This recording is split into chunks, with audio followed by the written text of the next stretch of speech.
The one goal is not enough. You know, a team like Stellenbosch, they're also equally good. They have young players. They're ready to compete. But as Simba, we know it's a big club in Africa right now, and it really needs a recognition in the continental football. So as players, we know the task ahead, and we're ready to fight. You focus at the next job at hand, and you know we totally committed to Simba. We started this project. We only 8-9 months into the project, and you know our objective as a club is to dominate Champions League. So we're on course to qualify for Champions League, and you know that is the vision of our president. Very similar to what Dr. Patrice Motsepe did when he bought Sundowns. And our president has huge ambitions to be able to dominate Africa. So this is we're only baby steps into the project, so still lots to come. And our young squad, we're not yet at our full potential. They've gained a lot of experience of getting this far in this competition, but we know next season we have to strengthen, we have to be ready for a higher level, that is Champions League football. Are you still expecting an answer, or are you fine? Thank you, sir. We don't have anyone on this side? Okay, yes, sir. Coach, there's the mic. Coach, how much did it have to have your own technical team in this team? I think that was key, because with a new team and new players, and we had 3 weeks in Egypt, and immediately Simba Day 3.5 weeks later.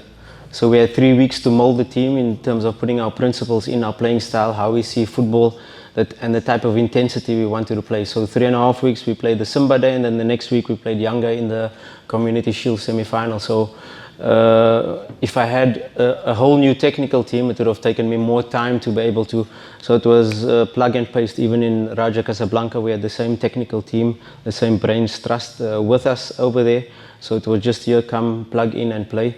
That made it very important. And you know, everybody is talking about the coach and the players, but the people behind the scenes, the technical team, has a huge role to play in fine-tuning the real details in terms of fitness, in terms of periodization, in terms of goalkeeper coaching, in terms of analysis.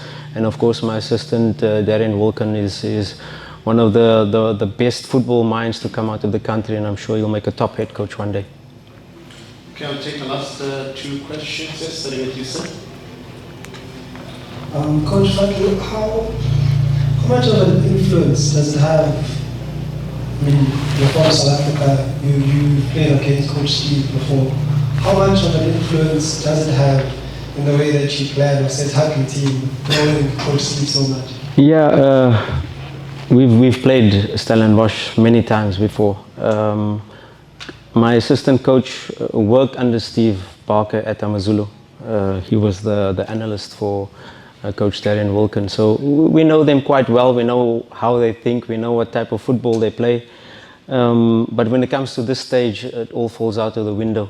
Let's take the fact of they playing in Durban instead of Danny Craven Stadium, or at least Cape Town Stadium. We played our home match in Zanzibar instead of the 60,000 Benjamin Cup. Also a huge disadvantage. So both teams have the disadvantage of not really playing at home. Both technical teams have played against each other many times, but you know, at this stage, with the pressure, with the emotion, with everything that's at stake, anybody can win. Last question? No? All right. Well, Coach Steve, thank you so much, and all the best tomorrow. Members of the media, if you can just give us a second as we allow our guests to leave. Thank you. I just need to have a quick chat with you. Thank you, Coach.